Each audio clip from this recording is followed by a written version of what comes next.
दोस्तों नमस्कार, मैं राकेश श्रीवास्तव। हमारे YouTube चैनल में आप सभी का स्वागत है। राजनीति में दिया गया कोई भी बयान यूं ही नहीं होता है। हर बयान का अपना एक मतलब होता है, अपना एक लक्ष्य होता है या अपना एक टारगेट होता है जिसकी वजह से कोई नेता कोई बयान देते हैं। बिहार में चिराग पासवान ने एक बड़ा बयान दिया है। बड़ा बयान ये दिया है कि उनका लालू प्रसाद यादव के परिवार के साथ वैसा ही रिश्ता है जैसे उनके पिता रामविलास पासवान के समय था। साथ ही उन्होंने कहा कि तेजस्वी यादव उनके यंगर ब्रदर हैं। सभी को मालूम है कि चिराग पासवान एनडीए घटक दल का हिस्सा है और वो केंद्र की सरकार में मंत्री भी हैं और बिहार से सांसद भी हैं। और विधानसभा के चुनाव इसी अक्टूबर नवंबर महीने में होने हैं।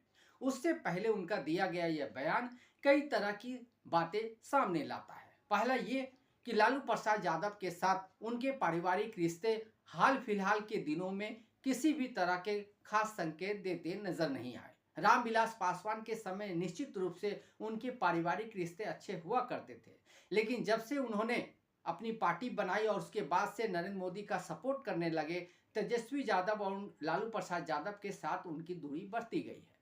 हाल फिलहाल के अगर बात करें तो उन दोनों नेताओं की कभी आपस में मुलाकात भी नहीं हुई है। और तेजस्वी यादव की बात कर ले, चिराग पासवान की बात कर ले, तो बिहार में इन दोनों का टारगेट मुस्लिम, ओबीसी, एससी, एसटी यही वोट है। यानी इन वोटों के दम पे ही ये दोनों नेता, जो युवा नेता हैं, राजनीति करते हैं।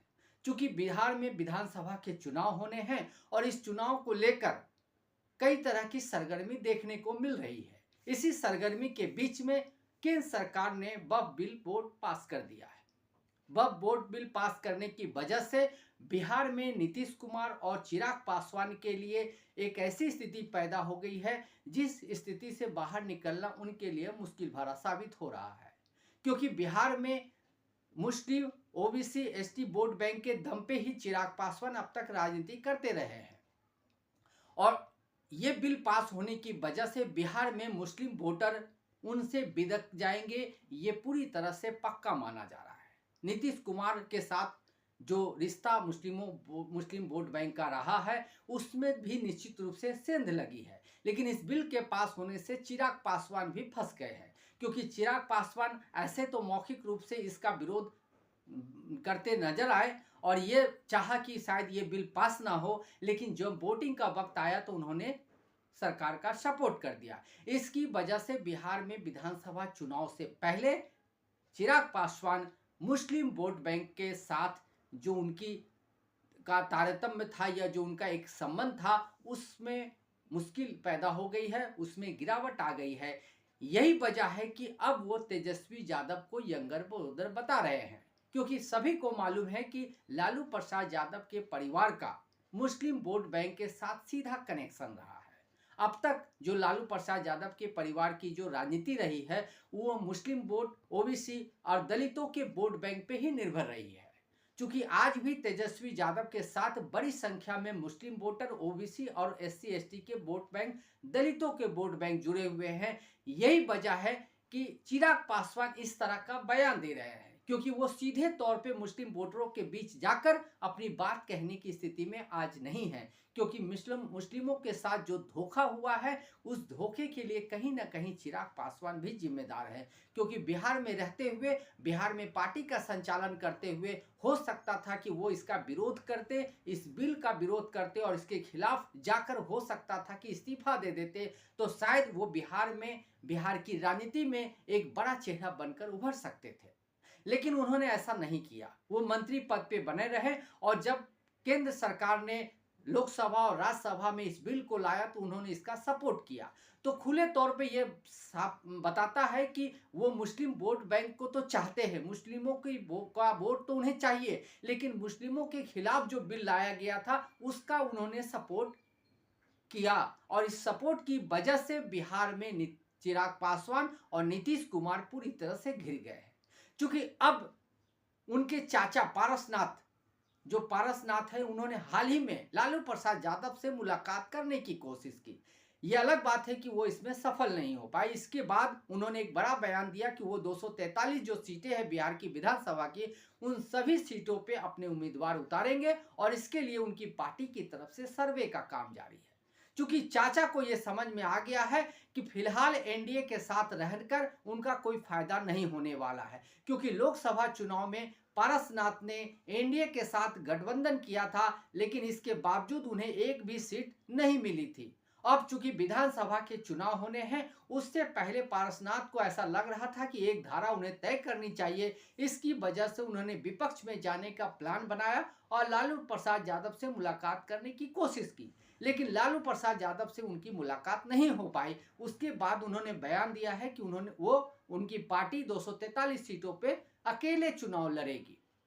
क्योंकि पारसनाथ का ये जो कदम है वो चिराग पासवान के संज्ञान में आ गया। चिराग पासवान को समझ में आ रहा है कि इस चुनाव में मुस्लिम वोट बैंक से वो पूरी तरह से हाथ धो बैठे हैं। यही वजह है कि संभवतः उनके दिमाग में ये प्लान चल रहा हो कि चुनाव से एन पहले वो तेजस्वी यादव के साथ मिलकर एक गठबंधन की सूरत तैयार करें, एक गठबंधन का रास्ता बनाएं, ताकि जो मुस्लिम वोट बैंक उनसे खिसक गया है, जो दलित वोट बैंक उनसे थोड़ा बहुत नाराज है, वो उनके साथ आ जाए। तो हो सकता है कि चिराग पासवान ने जो ये बयान दिया है, इस बयान के पीछे तेजस्वी यादव, लालू प्रसाद यादव के परिवार के साथ जो जुड़ा है मुस्लिम वोटों का साथ, उसे साधने की कोशिश की जा रही हो। क्योंकि चिराग पासवान का ये बयान हो सकता है कि एनडीए के कई नेताओं को हजम नहीं हो रहा है, खास करके नरेंद्र मोदी, अमित शाह को यह बयान बिल्कुल पसंद नहीं आया होगा, क्योंकि चिराग पासवान को लेकर नरेंद्र मोदी और अमित शाह पहले से ही नाराज चल रहे हैं, क्योंकि उन्होंने कई ऐसे बिल है जिसका विरोध किया, कई ऐसी बातें हैं जिसका उन्होंने विरोध किया है। इसकी वजह से चिराग पासवान को लेकर एनडीए में एक जो आम राय होनी चाहिए वो नहीं है। यही वजह है कि चिराग पासवान को भी ऐसा लग रहा है कि इन चुनाव से पहले उन्हें एक ऐसे साथी की जरूरत है जो मुस्लिम वोट बैंक को साध सके। सभी को मालूम है कि बिहार में मुस्लिम वोट बैंक एक बड़ा फैक्टर है। जिन पार्टियों के साथ भी मुस्लिम वोट बैंक का साथ होता है, उनकी सरकार भी बनती है, उनकी सीटें भी अच्छी खासी आ जाती है। ऐसे में चिराग पासवान के लिए एक दुविधा वाली स्थिति पैदा हो गई है कि बिहार विधानसभा चुनाव से पहले वो एनडीए में बने रहे या फिर एनडीए को छोड़कर वो महाविकास आघाड़ी, महागठबंधन के साथ चले जाए, जिसमें तेजस्वी यादव और बाकी विपक्षी पार्टियां शामिल है। शायद इसकी वजह से मुस्लिम वोट जो उनके साथ नहीं है या उनके साथ हाथ से खिसक चुके हैं, वो वापस आ जाए। हो सकता है कि इस तरह की एक प्लानिंग उनके दिमाग में चल रही हो। इतना ही नहीं, चिराग पासवान ने एक और दो बातें कही कि जिस तरह से नीतीश कुमार के सरकार के दौरान उन्हें तेजी से काम होना चाहिए था, वो तेजी से काम नहीं हो रहा है। एक तरह से उन्होंने ये कहकर, ये बयान देकर नीतीश कुमार को भी आईना दिखाने की कोशिश की है और ये जताने का प्रयास किया है कि नीतीश कुमार के द्वारा जो काम किया जा रहा है उससे वो पूरी तरह से सहमत नहीं है। साथ ही उन्होंने शराबबंदी को लेकर भी एक बयान दिया कि शराबबंदी कानून से खत्म नहीं हो सकता है, इसके लिए लोगों में जागरूकता पैदा करनी होगी। साफ रूप से नीतीश कुमार द्वारा जो शराबबंदी को लेकर लाया गया कानून है, उसकी उन्होंने खिलाफत की है। ये साफ रूप से बता दिया है कि नीतीश कुमार द्वारा जो कानून लाया गया था उससे कोई फायदा होने वाला नहीं है। तो इसमें दो तरह की बातें समझने लायक है। पहला कि उन्होंने तेजस्वी यादव और लालू प्रसाद यादव की तारीफ की है, दूसरा वो नीतीश कुमार के खिलाफ बयान दे रहे हैं, तीसरा एनडीए के जो बड़े नेता है नरेंद्र मोदी, अमित शाह और इसी तरह के जो बड़े नेता हैं उनके साथ उनके रिश्ते सामान्य नहीं है। ऐसे में सवाल ये उठ रहा है कि क्या चिराग पासवान इन विधानसभा चुनाव से पहले बिहार में अपना गठबंधन बदलने की कोशिश में है या उसकी प्लानिंग में लगे हुए हैं। यही वजह है कि वो तेजस्वी यादव की तारीफ कर रहे हैं, यही वजह है कि वो लालू प्रसाद यादव से अपने पारिवारिक रिश्ते बता रहे हैं। आखिर ऐसे समय में उन्हें इस तरह की बातें करने का क्या जरूरत थी। क्या हो सकता है कि उनके दिमाग में एक प्लान चल रहा हो कि संभवतः एनडीए में, चूंकि एनडीए का हिस्सा है चिराग पासवान, तो बिहार में जब विधानसभा की चुनाव होंगे और उससे पहले जब सीटों का बंटवारा होगा तो संभवतः उनके हाथों में गिनी चुने सीट ही आएंगे। लेकिन अगर वो तेजस्वी यादव के साथ हाथ मिला लेते हैं तो हो सकता है कि उनके हाथ में बड़ी संख्या में सीट आए और अगर चुनाव जीतते हैं तो बिहार में मुख्यमंत्री नहीं तो उप मुख्यमंत्री का पद उन्हें मिल सकता है।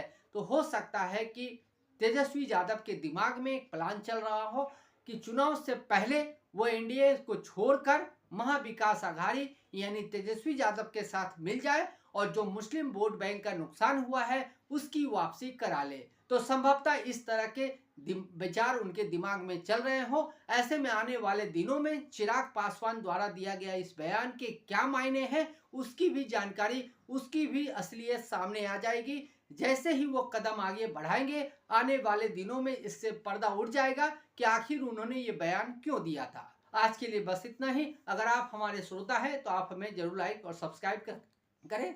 तब तक के लिए नमस्कार।